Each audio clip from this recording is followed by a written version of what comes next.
akan firman Allah dan memeliharanya. Maranatha.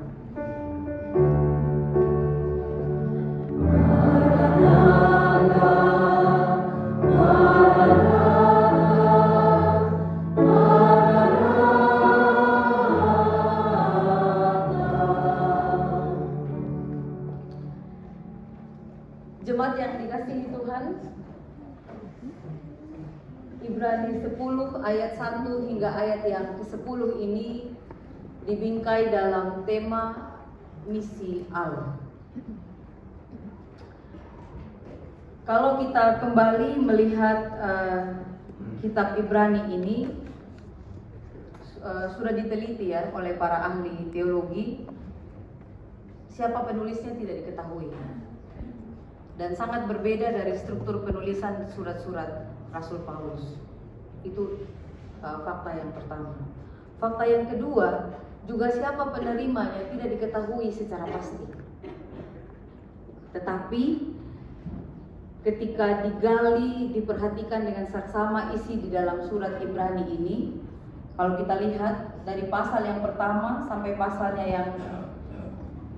yang terakhir, kita akan melihat bagaimana Ibrani ini bercerita, penulis Ibrani ini sedang berkomunikasi dengan orang yang sangat memahami kitab Taurat. Itu 5 kitab pertama, ya. Ada 2 hal yang akan kita renungkan pada saat ini di bawah tema misi Allah. Yang pertama mengenai korban, ayat yang kelima. Karena itu ketika ia masuk ke dunia, ia berkata, korban dan persembahan tidak engkau kehendaki, tetapi engkau telah menyediakan tubuh bagiku. Kepada korban, ayat yang ke-6, kepada korban bakaran dan korban penghapus dosa engkau tidak berkenan. Bapak Ibu, Saudara dan anak-anak yang dikasihi Tuhan, sebenarnya pasal yang ke-5, 6 dan ke-7 ini kutipan dari Mazmur yang bahasanya sudah mengalami penyesuaian oleh penulis surat Ibrani ini. Ayat 5 dan 6 ini perenungan kita, poin perenungan kita yang pertama, yaitu mengenai persembahan korban yang tidak dikehendaki.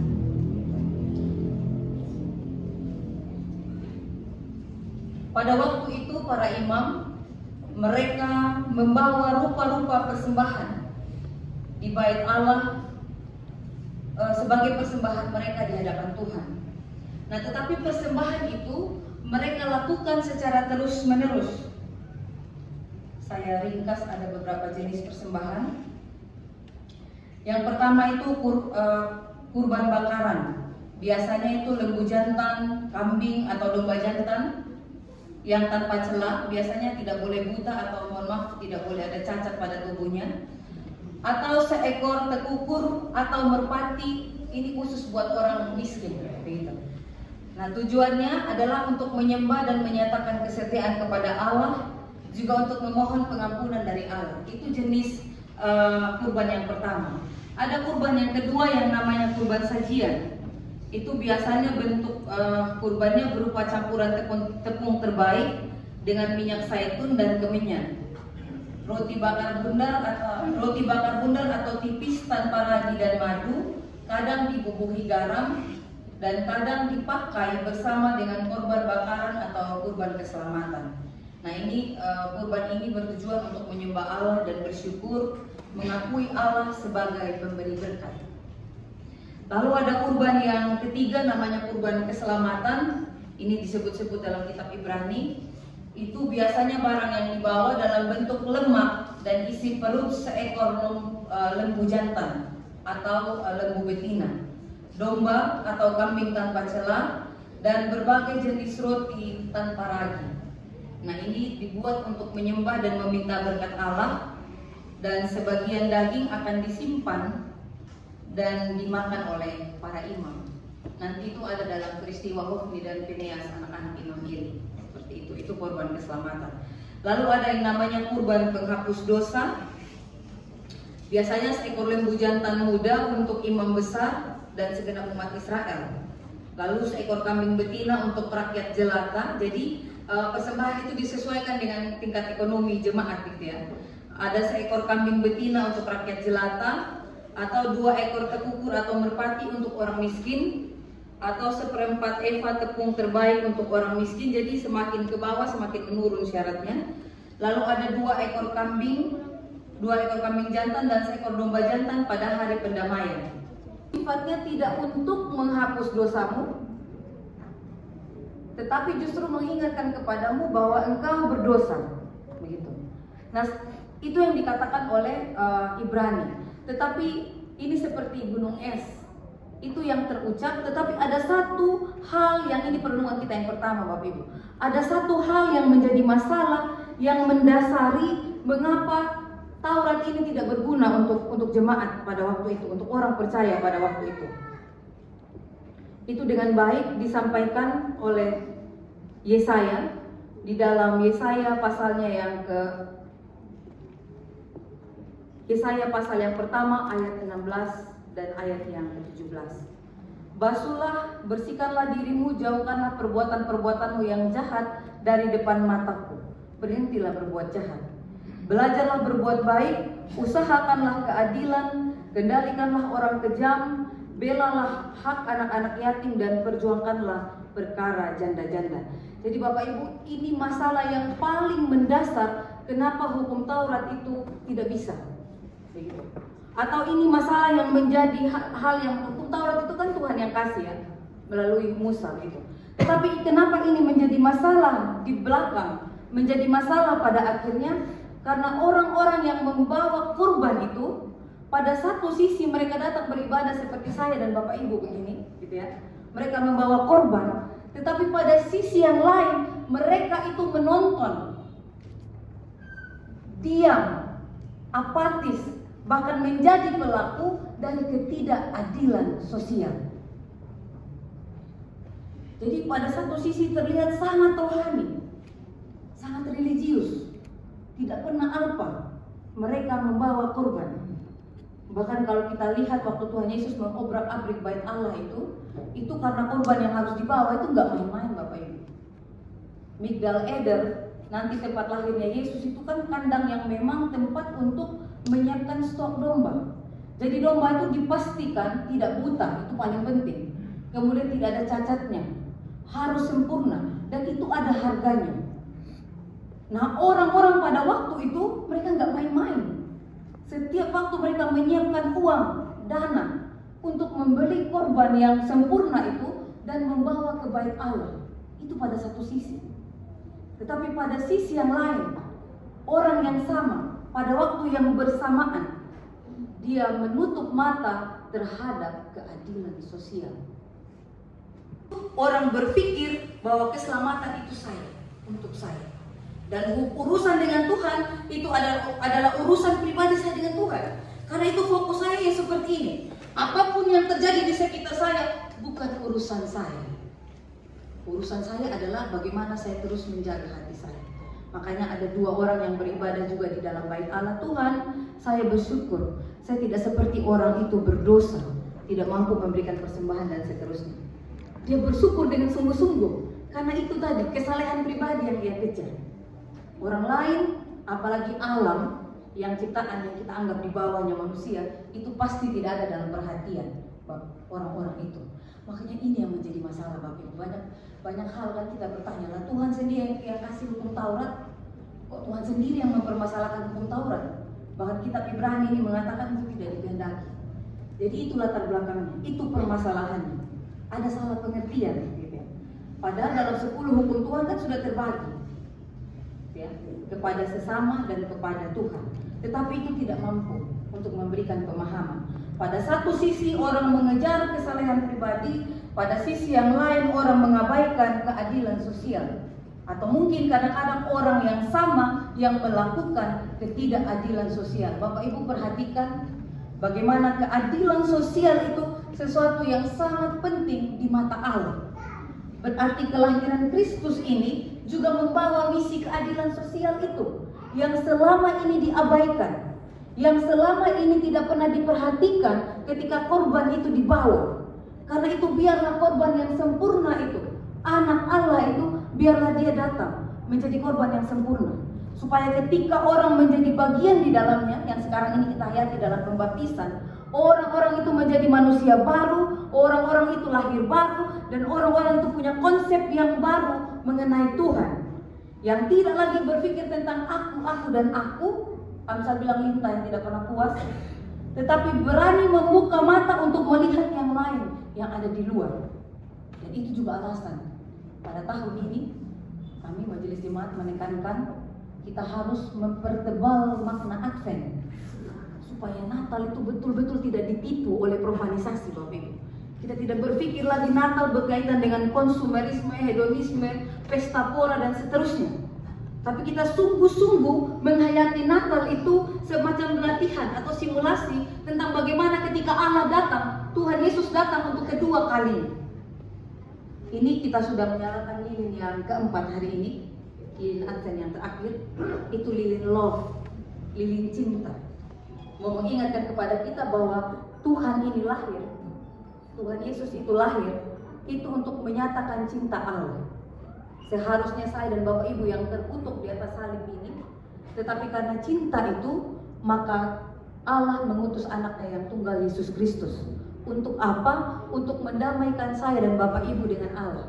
Jadi lilin ini adalah lilin kasih dan damai. Supaya makna Natal betul-betul kita hayati. Jadi kalau begitu, tahun 2024 ini kita melihat bahwa Natal ini nanti Natal akan membawa kita pesan yang kita hayati dalam masa penantian ini, bahwa tidak hanya sekedar sukacita karena Tuhan menyelamatkan saya, tetapi bersukacita karena missio Dei itu juga ada dalam diri saya. Saya dipanggil untuk hidup kudus, tetapi saya dipanggil agar kekudusan saya itu menyala, terang dan tersebar. Jadi minggu Advent ini juga terang gitu ya. Saya dipanggil juga untuk menyatakan, untuk memperjuangkan keadilan sosial. Saya tidak menjadi orang yang aneh.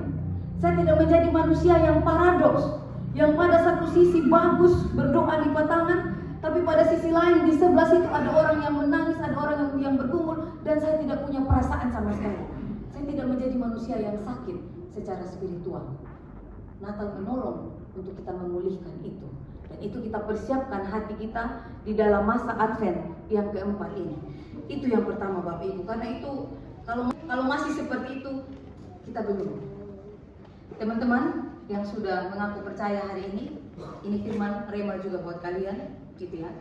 Bahwa lihat, melalui firman yang kita baca saat ini, betul, kalian harus menjaga kekudusan hidup, harus setia sampai mati, supaya mendapat mahkota kekal.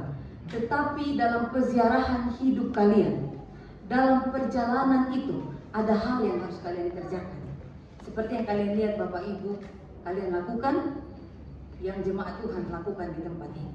Untuk memberikan persembahan itu sebagai tubuh kalian menjadi persembahan yang hidup, yang kudus, yang berkenan kepada Allah. Bagi Ibu Pendeta, kalian mempersembahkan pujian tadi itu sudah persembahan resmi yang pertama ya, sebagai jemaat dewasa. Kalau dewasa itu artinya kalian punya hak. Kalian bisa menegur, bahkan menegur majelis kalian bisa. Memberikan masukan, itu hak kalian. Tapi kalian juga punya kewajiban. Dan ketika terjadi sesuatu atas kehidupan muda kalian, bukan orang tua yang bertanggung jawab, tapi diri kalian sendiri. Nah gereja ini, saat ini gereja kita ada di kota provinsi teman-teman. Dan yang teman-teman lihat gitu ya, bukan hanya kalian, tetapi para lansia, seluruh jemaat ini sekarang sudah akrab sekali dengan yang namanya gadget. Ya, bahkan ibadah hari ini tidak akan berjalan dengan lancar tadi kalau nggak ada clip-on waktu melakukan berkat. Ya, nah ini gimana nih? Pegang kertas, pegang mic atau gimana? Nah, kalau tadi kita lihat salah satu kurban itu adalah untuk persembahan kepada Tuhan kalau ada alat yang rusak di dalam kemah suci atau di dalam bait Allah, itu salah satu. Artinya apapun yang dipakai dalam ruang ibadah ini, setelah fotum dan salam, itu sudah menjadi alat yang kudus, alat yang dipakai dalam sebuah peribadahan, gitu ya. Itu pada waktu itu. Nah pada waktu ini teknologi, terima atau tidak terima, suka atau tidak suka, saat ini Bapak Ibu Saudara dan anak-anak yang dikasihi Tuhan, teknologi ini, kemajuan, gitu ya, yang ada ini sudah ada layar, saya sudah dibantu juga dengan layar yang ada di depan saya. Kemudian ada mikrofon, kemudian ada alat musik dan seterusnya. Ini sudah menjadi alat di dalam bait Allah. Nah sekarang siapa yang mau membantu gereja untuk merapikan, untuk memanfaatkan alat-alat ini? Kami, majelis jemaat, kami berpikir, oh kita punya jemaat. Jemaat itu kan siapa-siapa aja jemaat. Menurut kalian siapa jemaat di gereja ini yang disebut jemaat? Yang anak-anak sidik, ya? Kita semua. Anak sekolah minggu jemaat bukan? Ya. Semua yang sudah dibaptis telah menjadi satu tubuh bersama dengan kita dan telah menjadi jemaat. Nah kami berpikir, oh ya ada jemaat yang usianya muda, mereka lebih akrab dengan hal-hal yang seperti ini. Bagaimana kalau kita bentuk lagi satu komisi yang namanya komisi IT atau multimedia, dan biarlah anak-anak muda itu mereka memberi diri mereka sebagai persembahan yang hidup. Mereka melayani Tuhan dengan menjaga perkakas ini, dengan memberdayakan perkakas. We Found Love itu berasal dari sebuah lagu yang kira-kira mengatakan we found love in hopeless place. Ya Mbak Aura ya, itu Mbak Aura dan teman-teman yang merenungkan itu. Jadi Bapak Ibu, hopeless atau hilang harapan itu bukan hanya masalahnya orang tua yang berhadapan dengan masalah ekonomi, bukan masalahnya orang tua saja yang berhadapan dengan sakit penyakit yang nggak pulih, yang tidak kunjung sembuh. Masalah hilang harapan itu bukan masalahnya orang tua saja yang memikirkan masa depan anak-anak yang tidak karuan, bukan. Ternyata masalah hopeless, masalah hilang harapan itu menjadi isu aktual anak-anak muda hari ini. Dan kita bisa searching, ada berapa orang bunuh diri gara-gara hopeless, gara-gara hilang harapan.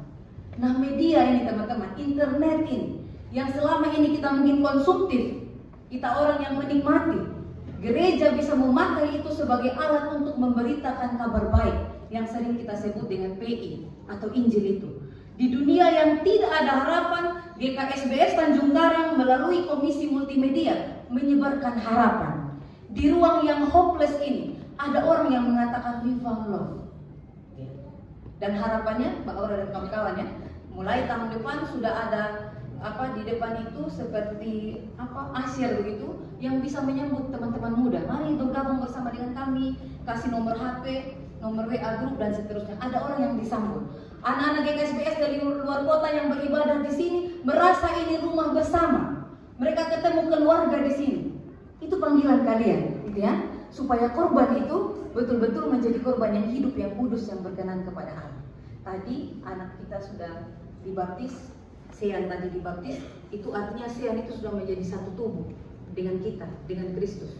Nah ketika kalian di sini, kalian sama seperti Sean. Bayangkan Sean sudah dewasa dan mengaku percaya. Saya percaya waktu saya dibaptis, saya sudah menjadi bagian dari satu tubuh. Yang namanya tubuh itu hidup.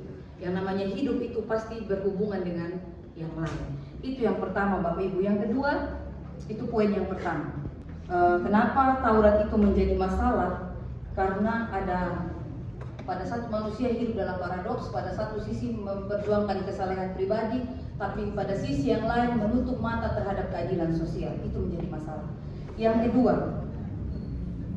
kedua, ini semoga bisa terdengar ya. Ini ada, saya sengaja tidak menampilkan video biar kita dengar aja. Ini sebuah video yang dikirim oleh seorang pemuda dan bertanya, Bu Pendeta ini gimana sih kalau seperti ini pengajarannya? Tuhan Debaran belum. Kamu tahu kamu telah. Ya ulang.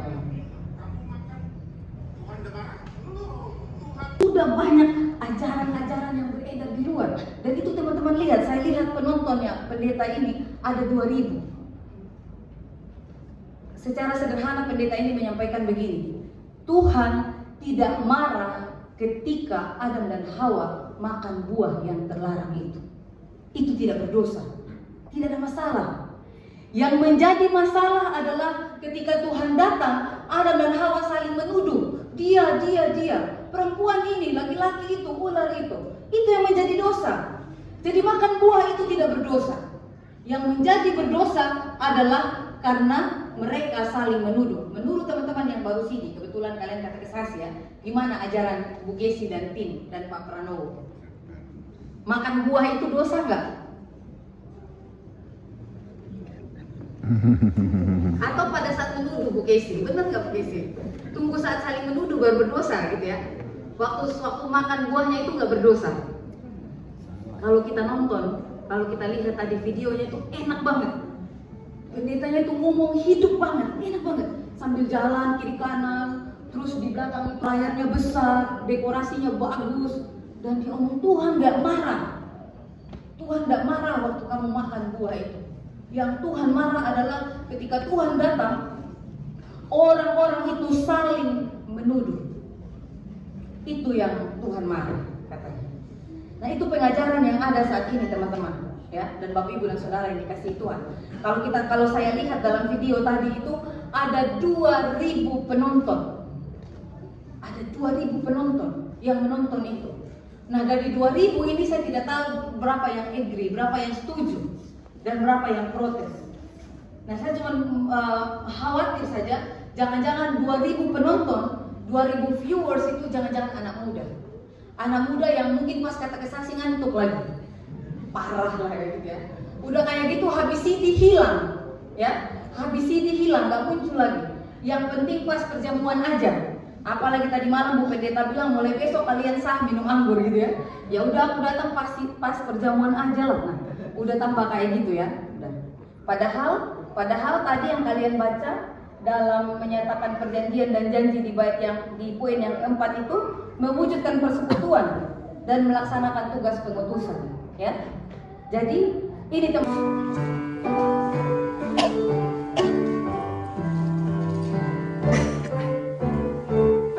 Aku Tuhan semesta, jadi kamu dengar, kami dunia yang gelap, ku selamatkan.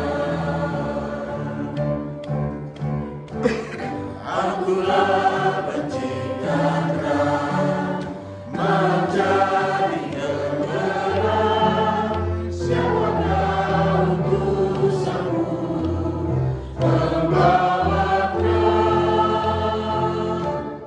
Ini aku, utusanmu,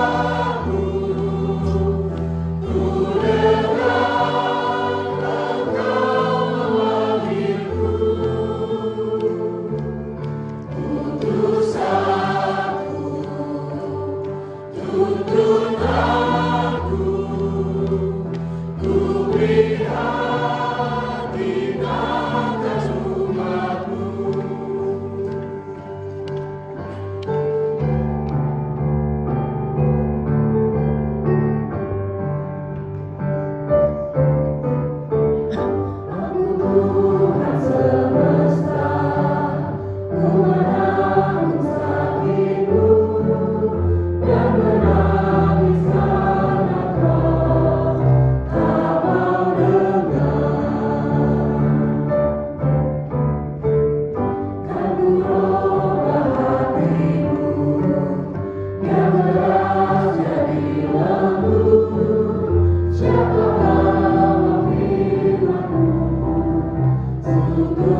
Bapak Ibu Saudara dan mari kita bersatu hati di dalam doa, kita membawa doa syafaat kita di hadapan Tuhan.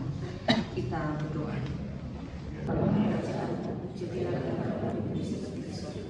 Berikanlah kami pada hari ini makanan kami yang secukupnya, dan ampunilah kami akan kesalahan kami, seperti kami juga mengampuni orang yang bersalah pada kami.